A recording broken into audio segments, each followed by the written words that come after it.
જામનગરમાં medical campus જ ડેન્ગ્યુનો શિકાર બન્યું। મેડિકલ કેમ્પસમાં જ ડેન્ગ્યુના ધરખમ 83 કેસ નોંધાયા।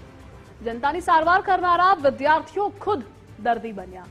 ડેન્ગ્યુની અસરના કારણે 32 વિદ્યાર્થીઓને બીમારીમાં પરીક્ષા આપી। જામનગર શહેરમાં હાલ 114 કેસ ડેન્ગ્યુના છે।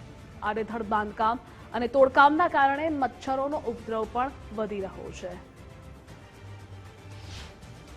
વુમેન્સની હોસ્પિટલ સંલગ્ન MP Shah government medical college ખાતે ઓગસ્ટ માસમાં 114 ડેન્ગ્યુના કેસ નોંધાયા હતા, જેમાંથી 83 કેસીસ મેડિકલ કેમ્પસ વિસ્તારના નવા ગામને નજીક એરિયામાં હતા અને એ હાલમાં તમામ કેસીસ રિકવર થઈ ગયેલા છે, પરંતુ જે તે સમયે ડેન્ગ્યુના કેસીસની માત્રામાં વધારો થયેલો હતો।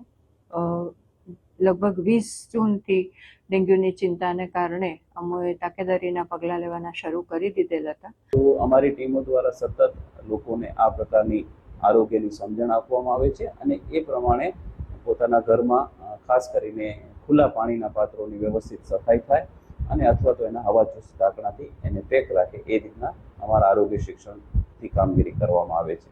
ખાસ કરીને અમારી જે મલેરિયાની જે ટીમ છે એના દ્વારા ખાસ કરીને મોટી કેનાલો છે, મોટા વરસાદી પાણીના ત્યાં ભરાવ હોય તો એમાં અમે દવાનો છંટકાવ કરીએ છીએ। એ ઉપરાંત મોટા જે પાણી ભરાવાના જે નાના તળાવો જેવું બને છે તો એમાં અમે ગપ્પી અને ગંબુસિયા નામની મછલી મૂકી અને એ માછલી એવી હોય છે કે એનો ખોરાક છે એ લાર્વા છે, તો એ લાર્વાના એ પોતાના ખોરાક તરીકે એ લાર્વાનો ખાઈ જાય છે અને એ રીતના આપણે મચ્છરનો ઉપદ્રવ ઘટાડી અને ડેન્ગ્યુ, ચિકનગુનિયા, મલેરિયા જેવા કેસોને આપણે